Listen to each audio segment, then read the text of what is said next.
So இந்த ஒரு வீடியோவில் வந்து எந்த புத்தகத்தை பற்றி பார்க்க போகிறோம் அப்படின்னா சட்டத்தால் யுத்தம் செய் நீதிபதி கே சந்துரு அவர்கள். ஸோ அவங்க வந்து எழுதின புக்கு.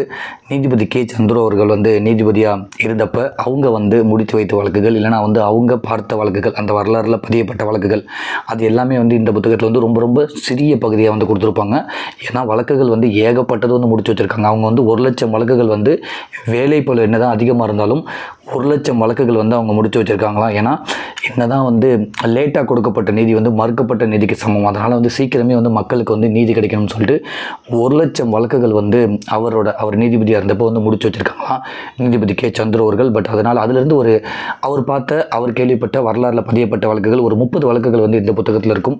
விகடன் பிரசுரம் தான் வந்து இது வெளியிட்டிருக்காங்க. ஒரு 166 பக்கங்கள் உள்ள புத்தகம். இந்த புத்தகம் வந்து எதுக்காக அப்படின்னா ரொம்ப சிம்பிளாக சொல்லணும்னா, இப்போ நீதிபதி கே சந்துரு அவர்கள் என்ன சொல்லியிருப்பாங்கன்னா, உங்களுக்கு ஏதாச்சும் ஒரு பிரச்சனைனா வந்து நீங்கள் நீதிமன்றத்தை அணுகுங்க, உங்களுக்கு வந்து கண்டிப்பாக ஒரு தீர்வு கிடைக்கும். எதுவுமே வந்து பயந்துக்கிட்டு நீங்கள் வீட்டுக்குள்ளே இருக்காதீங்க. அதை வந்து முக்கியமாக சொல்கிறது தான் வந்து இந்த புத்தகம். இதில் வெறும் 30 வழக்குகள் தான் இருக்கும். அதில் பாதி வழக்குகள் எப்படி இருக்கும்னா, சட்டத்தால் யுத்தம் செய் அப்படின்னு சொல்லிட்டு அந்த ஒரு பகுதியில் ஒரு பாதி வழக்குகள் இருக்கும். அதுக்கப்புறம் நீதிமன்றத்துக்கு வந்த விசித்திரமான வழக்குகள்னு சொல்லிட்டு ஒரு பாதி வழக்குகள் இருக்கும். அப்படின்னு சொல்லி ஒரு 30 வழக்குகள் பாதியாக இருக்கும். இந்த ஒரு புத்தகத்தை படிக்கும் போது நமக்கு என்ன ஒரு நம்பிக்கை வரணும் அப்படின்னா, நமக்கு ஏதாச்சும் ஒரு பிரச்சனைனா நம்ம கண்டிப்பாக போய் நீதிமன்றத்தை அணுகலாம், கண்டிப்பாக நமக்கு ஒரு தீர்வு கிடைக்கும் அப்படின்ற ஒரு நம்பிக்கையை ஏற்படுத்துறதுக்கு தான் இந்த ஒரு புத்தகம். அதோட முன்னுரையிலையுமே வந்து நீதிபதி கே சந்துரு அவர்களை தான் சொல்லுவாங்க. அதுமாதிரி வந்து முக்கியமாக பெண்கள் சார்ந்த வழக்குகள் தான் வந்து 10 வழக்குகளை வந்து சொல்லியிருக்காங்க. நான் இப்போ வந்து ஒரு 12வது வழக்கு முகமது பிவி அப்படின்ற வழக்கு தான் வந்து இப்போ இந்த ஒரு வீடியோவில் சொல்ல போகிறேன். நான் இதுக்கு முன்னாடி பார்த்த ஒரு 11 வழக்குகளுமே வந்து பெண்கள் சம்மந்தப்பட்டதாக இருக்கும். ஏன்னா வந்து பெண்கள் வந்து ரொம்ப ரொம்ப பயந்துக்கிட்டு இருக்காதீங்க, நீங்களுமே வெளியில் வாங்க. நீதிமன்றம் ஆரம்பித்து வந்து ஒரு 150 வருஷத்துக்கு மேலே ஆயிடுச்சு. ஆனால் வந்து பெண்கள் வர ஆரம்பித்து ஒரு 50 வருஷத்துக்கு மேலே தான் ஆகுது. அதனால் நீங்கள் வந்து நீதிமன்றத்துக்கு வாங்க, ஏதாச்சும் ஒரு பிரச்சனை அப்படின்னு சொல்கிறது தான் வந்து இந்த புத்தகமாக இருக்கும். 10 வழக்குகள் வந்து அவங்க சம்மந்தப்பட்டதாக தான் இருக்கும்.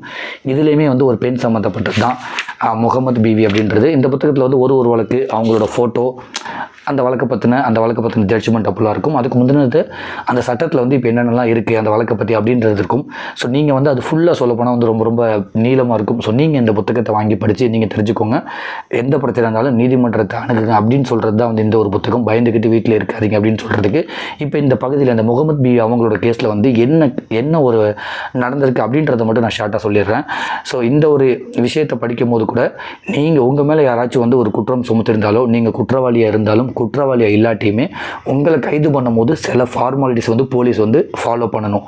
அதை அவங்க ஃபாலோ பண்ணலை, உங்களுக்கு சரியான ஒரு சட்டத்துக்கு உட்பட்டு உங்களுக்கு சரியான விஷயம் வந்து எதுவுமே நடக்கலை, உங்களை கைது பண்ணிட்டு போயிட்டு அதுக்கு சொல்லி உங்களை கைது பண்ணிட்டு போனாலுமே வந்து உங்கள் உடல் ரீதியாக ஏதாச்சும் ஒரு பிரச்சனை இருந்தாலும் அதை அவங்க வந்து கவனிக்கணும்.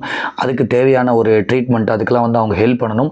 கரெக்டாக வந்து உங்கள் சொந்தக்காரங்கிட்ட வந்து தெரியப்படுத்தணும், இதுக்கு தான் நான் கைது பண்ணியிருக்கேன்னு. இதெல்லாம் வந்து அவங்க ஃபாலோ பண்ணலன்னு சொல்லி ஒரு 10 விதி இருக்கான், உச்சநீதிமன்றமே வந்து சொல்லியிருக்காங்க. ஸோ அதெல்லாம் வந்து அவங்க சட்டத்துக்கு உட்பட்டு உங்களை கைது பண்ணிட்டு போனாலுமே அதை அவங்க ஃபாலோ பண்ணலைன்னா நீங்கள் வந்து உங்களை கைது பண்ணிட்டு போனவங்க போலீஸ் மேலே கூட நீங்கள் வந்து கேஸ் ஃபைல் பண்ணலாம் அப்படின்ற சொல்கிறது தான் வந்து இந்த ஒரு விஷயம்.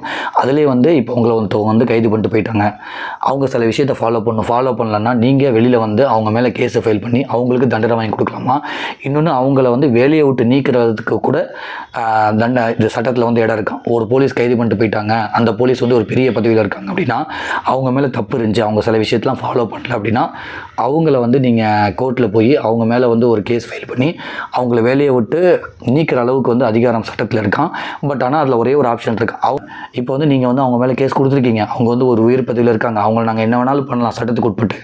ஆனால் அவங்கள நாங்கள் என்ன பண்ணாலும் உங்களுக்கு ஏற்பட்ட அவமானமோ உங்களுக்கு ஏற்பட்ட மரியாதை குறைவோ உங்களுக்கு வந்து மறுபடியும் வரப்போகிறது இல்லை. அது உண்மை தான், அதை நாங்கள் ஏற்றுக்கிறோம். ஆனால் நீங்கள் வந்து மன்னிச்சிங்கன்னா அவங்களுக்கு வந்து தண்டனை வந்து கொஞ்சம் கம்மியாக கொடுக்கலாம் அப்படின்னு சொல்லிட்டு யார் கேஸு போட்டாங்களோ அவங்கள்ட்ட கேட்டு கூட போலீஸ் மேலே வந்து தண்டனை கம்மியாகவும் கொடுத்துருக்காங்களாம். அதுதான் இந்த இது. ஸோ முகமது பிவி அவங்களோட கேஸில் வந்து அதுதான் நடந்திருக்கு. அதுதான் இப்போ நம்ம பார்க்க போகிறோம். குற்றமிழைக்கப்பட்டவர்களிடமிருந்தே கருத்து கேட்டு ஒரு விசித்திர தண்டனை வழங்கிய வழக்கு ஒன்று நீதிமன்றத்திற்கு வந்தது அப்படின்னு சொல்லிட்டு அதுலேருந்து ஆரம்பிக்குது. ஸோ இது எல்லாமே வந்து சட்டத்திட்டங்கள்லாம் சொல்லியிருக்காங்க. அதை நீங்கள் வந்து படித்து தெரிஞ்சுக்கோங்க. நான் அந்த கண்டென்ட்டை மட்டும் சொல்கிறேன். ராமநாதபுரத்தை சேர்ந்த இஸ்லாமிய பெண் முகமது பிவி அவர் தனது கணவரை இழந்து துக்கம் கடைபிடிக்கும் போது ஒரு நாள் ராமநாதபுரம் அனைத்து மகளிர் காவல் நிலைய ஆய்வாளர் வசந்தா தலைமையில் 10 பெண் காவலர்கள் அதிகாலை 3 மணிக்கு அவர் வீட்டில் புகுந்து அவரை கைது செய்தனர். அவங்க வந்து முகமது பிபி அப்படின்றவங்க வந்து ராமநாதபுரத்தை சேர்ந்த ஒரு இஸ்லாமிய பெண். அவங்க வந்து அந்த நோன்பு கடைபிடிச்சிட்டு இருந்திருக்காங்க. காலைல ஒரு 3-3:30 மணிக்கு எஞ்சி முஸ்லீம்கள்லாம் வந்து சாப்பிடுவாங்க, இஸ்லாம் மதத்தை சார்ந்தவங்க. ஸோ அந்த டயத்தில் இவங்க என்ன பண்ணியிருக்காங்க, அந்த ராமநாதபுரத்தை சேர்ந்த வந்து காவல் நிலைய ஆய்வாளர் வசந்தா வந்து அவங்க தலைமையில் வந்து ஒரு டீம் வந்து இவங்களை வந்து கைது பண்ணிட்டு போயிருக்காங்க. காலையில் அவங்க வந்து வெறும் அந்த கைலி அந்த மாதிரி தான் கட்டிக்கிட்டு இருந்தாங்க. அந்த மாதிரி அவங்க ஏன்னா வந்து நோன்பு வச்சுட்டு இருந்திருக்காங்க, நோன்பு சாப்பிட்டுட்டு இருந்திருக்காங்க. அந்த டயத்தில் வந்து வீட்டில் இருந்து எந்த ஒரு இன்ஃபர்மேஷனுமே சொல்லாமல் வந்து கைது பண்ணிட்டு போயிருக்காங்க. அவங்களுக்கு வந்து இருதயத்தில் வந்து ஒரு பிரச்சனை இருந்திருக்கு. அதையுமே வந்து அந்த போலீஸ்கிட்ட சொல்லியிருக்காங்க, எனக்கு வந்து இருதயத்தில் ஒரு பிரச்சனை இருக்குது, நான் ஒரு பேஷண்ட்டுன்னு சொல்லி அதையுமே கண்டுக்கலையாம். அதேமாதிரி வந்து அவங்களோட சொந்தக்காரங்களுக்குமே வந்து ஒரு சரியான தகவல் வந்து கொடுக்கலையாம். இந்த மாதிரி ஒரு விஷயத்துக்கு தான் வந்து இவங்களை கைது பண்ணிட்டு போகணும்னு சொல்லி போலீஸ் வந்து எந்த மாதிரி ஒரு சப்போர்ட்டுமே அவங்களுக்கு கொடுக்கல. அவங்க சொந்தக்காரங்கள்ட்ட சொல்லியாம். இவங்களை கைது பண்ணது எதுக்குன்னா வந்து ஒரு வரதட்சணை கொடுமை இவங்க பண்ணியிருக்காங்கன்னு சொல்லி இவங்க மருமகள் கேஸ் கொடுத்துருக்காங்க. அதுக்கு தான் கைது பண்ணிட்டு போயிருக்காங்க. பட் அது வந்து உண்மையாக இல்லையான்றதெல்லாம் 2வது பட்சம். ஆனால் கைது பண்ணிட்டு போனது வந்து காலையில் 3:30 மணிக்கு. அவங்க ஒரு இருதய நோயாளி. அது மாதிரி வந்து சொந்தக்காரங்கள்ட்ட வந்து சரியான தகவல் சொல்லியும். இதனால் என்ன பண்ணியிருக்காங்க, இந்த மாதிரி கைது பண்ணிட்டு போயிருக்காங்க. அதுவும் 3 மணிக்கு 3:30 மணிக்கு காலையில் பண்ணால அந்த தெருவே, அந்த நோம்பு டயத்தில் உள்ள அந்த தெருவே கூடிடுச்சான். ரொம்ப இவங்களுக்கு வந்து அந்த இக்கட்டான சூழலை வந்து மாட்டிக்கிட்டாங்களாம். ஊரே வந்து இவங்களை வந்து தப்பாக பேசுகிற அளவுக்கு அந்த மாதிரி ஆயிடுச்சான். அது வந்து அந்த நோம்பு டயத்தில் அந்த மாதிரினால இவங்க என்ன பண்ணியிருக்காங்க, வெளியில் வந்து அந்த அவங்க மேலே கேஸ் போட்டிருக்காங்க. அந்த வசந்தா மேலே வந்து கேஸ் போட்டிருக்காங்க. என்னென்னா, நான் வந்து நோன்பு வச்சுக்கிட்டு இருந்தேன், நான் அப்பயும் சொல்கிறேன் கேட்க மாட்டேன்ட்டாங்க. என் சொந்தக்காரங்களுக்குமே வந்து என்ன பிரச்சனைக்காக என்ன கைது பண்ணாங்கன்றதை சொல்லலை.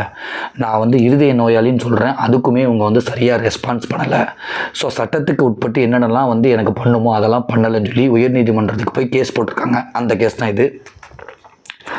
அதன் பிறகு டி.கே. பாசு என்ற வழக்கில் 1997 உச்சநீதிமன்றம் காவல்துறைக்கு 11 கட்டளைகள் இட்டுள்ளது. அதை மீறினால் உயர்நீதிமன்றமே அந்த வழிகாட்டுதல்களை மீறும் காவல்துறையினர் மீது நீதிமன்ற அவமதிப்பு வழக்கு தொடர்ந்து தண்டிக்கலாம் என்றும் கூறுகிறதுன்னு சொல்லிட்டு ஒரு 11 கட்டளைகள் வந்து கொடுத்துருக்காங்களா. அதை வந்து ஃபாலோ பண்ணணும். அப்படி ஃபாலோ பண்ணலைன்னா அதை வந்து உயர்நீதிமன்றமே வந்து நீங்கள் வந்து நீதிமன்றத்தை கட்டளை வந்து மீறிட்டீங்கன்னு சொல்லிட்டு அவங்கள வந்து தண்டிக்கலாமா. அதுதான் வந்து இவங்க பண்ணியிருக்காங்க.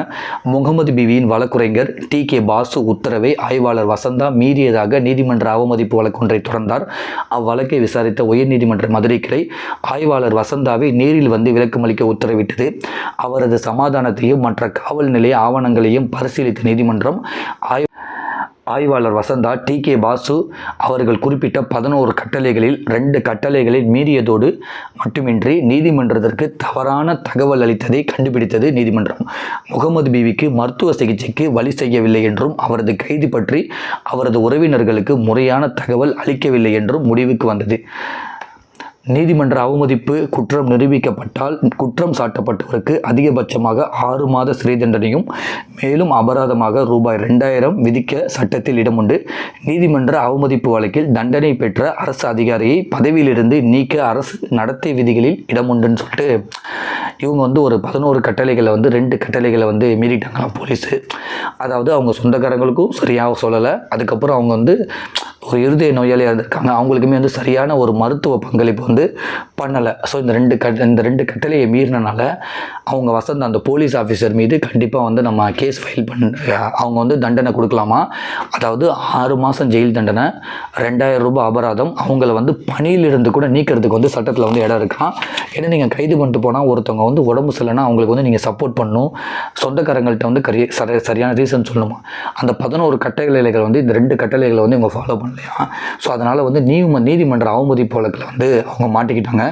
அவங்கள வந்து என்ன பண்ணுறாங்கன்னா நீதிமன்றம் வந்து ஒன்று சொல்கிறாங்களாம், உங்களுக்கு வந்து 6 மாதம் சிறை தண்டனை இருக்குது, இல்லைனா 2000 ரூபாய், நீங்கள் 6 மாதம் சிறை தண்டனை இருக்குது, 2000 ரூபாய் ஃபைன் கட்டணும், உங்களை வந்து வேலையை விட்டு கூட தூக்கலாம். பட் ஆனால் இதில் வந்து உங்களுக்கு ஒரு ஆப்ஷன் தரேன், அவங்கள வந்து நீங்கள் 3:30 மணிக்கு கைது பண்ணிட்டு வந்திருக்கீங்க, அதனால் அவங்களுக்கு வந்து நிறைய பிரச்சனை, குடும்பத்துக்குள்ள பிரச்சனை, அந்த ஊர் ஃபுல்லாக அவங்கள வந்து ஒரு சரியாக வந்து மதிக்கிறது இல்லை, அதுமாதிரி நிறைய பிரச்சனை வந்துருச்சு. இப்போ உங்களுக்கு தண்டனை கொடுக்குறனாலையோ உங்களை வேலையை விட்டு தூக்குறனாலையோ அவங்களுக்கு எதுவுமே மாற போகிறதில்ல. ஆனால் ஒரே ஒரு ஆப்ஷன் தரேன், உங்களோட தண்டனையை வந்து நான் குறைக்கிறேன், இல்லை உங்களை தண்டனை இல்லாமல் கூட நான் பண்ணுறேன். ஆனால் நீங்கள் ஒன்று பண்ணணும், நீங்கள் போய் அந்த முகமது பிவி அவங்கள்ட்ட போய் நேரடியாக அவங்க வீட்டுக்கு போய் நான் வந்து தப்பாக பண்ணிட்டேன், இதை நாங்கள் ஃபாலோ பண்ணியிருக்கலாம், உங்களுக்கு வந்து ஒரு மருத்துவ சப்போர்ட் கொடுத்துருக்கலாம், உங்கள் சொந்தக்காரங்கள்ட்ட வந்து ப்ராப்பராக நான் சொல்லியிருக்கலாம், அதை நான் வந்து ஃபாலோ பண்ணல, ஸோ என்னை மன்னிச்சிருங்க அப்படின்னு சொல்லி நீங்கள் போய் முகமது பிவிட்ட வந்து மன்னிப்பு கேட்டிங்கன்னா உங்களோட தண்டனையை வந்து நான் மறுபரிசீலனை பண்ணுறேன். அப்படி நீங்கள் வந்து மன்னிப்பு கேட்க உங்களுக்கு இஷ்டம் இல்லை அப்படின்னா நான் வந்து உங்களுக்கு ஏற்பட்ட தண்டனை, நீங்கள் பண்ண பிரச்சனைக்கு நீங்கள் வந்து கட்டளையை ஃபாலோ பண்ணாததுக்கு உங்களுக்கு வந்து தண்டனை நான் கொடுக்க தான் போகிறேன்னு சொல்லி நீதிமன்றம் வந்து அந்த போலீஸ் ஆஃபீஸர் அந்த வசந்தா அவங்கள வந்து சொல்லியிருக்காங்க. இவங்க வந்து ரொம்ப யோசிச்சுட்டு மறுபடியும் போய் அவங்க வீட்டிலே நேரடியாக போய் மன்னிப்பு கேட்டாங்களாம். அது அன்றைக்கி மதுரையில் வந்து எல்லா நியூஸ் பேப்பர்லேயுமே வந்துச்சான். அதனால் வந்து இவங்களுக்கு வந்து தண்டனையை வந்து குறைச்சாங்க அப்படின்றதான் வந்து இந்த ஒரு வழக்கு. அதாவது உங்களை ஒருத்தவங்க வந்து கைது பண்ணிட்டு போனாலுமே அதுக்குன்னு சில சட்டத்திட்டங்கள் இருக்கும், அதை வந்து அவங்க ஃபாலோ பண்ணுமா போலீஸ் ஆஃபீஸர். அதை ஃபாலோ பண்ணலை அப்படின்னா நீங்கள் நீதிமன்றத்துக்கு போய் உங்களுக்கான நீதியை வந்து வாங்கலாம், அந்த போலீஸ் ஆஃபீஸர் கூட தண்டனை வாங்கி கொடுக்கலாம் அப்படின்றதான் வந்து இந்த ஒரு பதிவு வந்து சொல்லுது. ஸோ அதனால தான் இந்த புத்தகத்தை பற்றி என்ன சொல்ல வரேன்னா, இந்த புத்தகத்தில் உள்ள வழக்கெல்லாம் படிக்கும்போது உங்களுக்கு வந்து ஒரு நம்பிக்கை, ஒரு நீதிமன்றத்து மேலே கண்டிப்பாக நமக்கு வந்து ஒரு நீதி கிடைக்குன்றது அப்படி அதை பற்றி அந்த புக்கு. அதில் உள்ள லாஸ்ட் விஷயத்தை பற்றி சொல்லி இந்த வீடியோ வந்து முடிச்சிடுறேன். நீதிமன்ற அவமதிப்பு குற்றம் செய்த ஆய்வாளர் தண்டிக்கப்பட்டால் பாதிக்கப்பட்ட முகமது பிவிக்கு எவ்வித நிவாரணமும் கிடைக்கப் போவதில்லை. நோன்பில் இருந்த இஸ்லாமிய விதவையை அதிகாலையில் பொதுமக்கள் முன்னிலையில் கும்பலாக சென்று காவலர்கள் கைது செய்து காவல் கைதியாக அழைத்துச் செல்லும் போது அவரது மனம் எவ்வளவு வேதனைப்பட்டிருக்கும் சொல்லி நீதிமன்றம் சொல்கிறாங்களாம். அவங்க வந்து விதவையாம், ஹஸ்பண்ட் இல்லாமல் தனியாக இருந்திருக்காங்க. ஸோ அதுவுமே நோன்பு வச்சுட்டு இருக்காங்க, காலையில் இப்படி வந்து கூட்டிகிட்டு வந்திருக்காங்க. அச்சமயத்தில் அவர் அடைந்த அவமானத்திற்கும் கௌரவ குறைவுக்கும் எவராலும் ஈடு செய்ய முடியாது. அதே நேரத்தில் தவறு செய்த ஆய்வாளருக்கு சட்டப்படி தண்டனை வழங்கினால் அவருக்கு பதவியே பறிபோய்விடும் சூழ்நிலை இருந்தது. இந்நிலையில் காவல்துறை ஆய்வாளருக்கு எந்தவித தண்டனை வழங்கினால் பாதிக்கப்பட்ட முகமது பிவிக்கு மன அமைதி கிடைக்கும் என்று உயர்நீதிமன்றம் ஆராய்ந்தது. ஆய்வாளர் வசந்தாவிடம் அவருக்கு விதிக்கப் போகும் தண்டனையை தவிர்க்க வேண்டுமென்றால் அவர் முகமது பிவியின் வீட்டிற்கு நேரில் சென்று தனது தவறுக்கு பகிரங்க மன்னிப்பு கோர வேண்டும் என்று உயர்நீதிமன்றம் சொன்னது. முகமது பிவி அதை ஏற்றுக்கொண்டு அவரை மன்னித்து விட்டால் உயர்நீதிமன்றம் ஆய்வாளருக்கு அளிக்கப் போகும் தண்டனையை மறுபரிசீலனை செய்யும் என்று அறிவித்தது.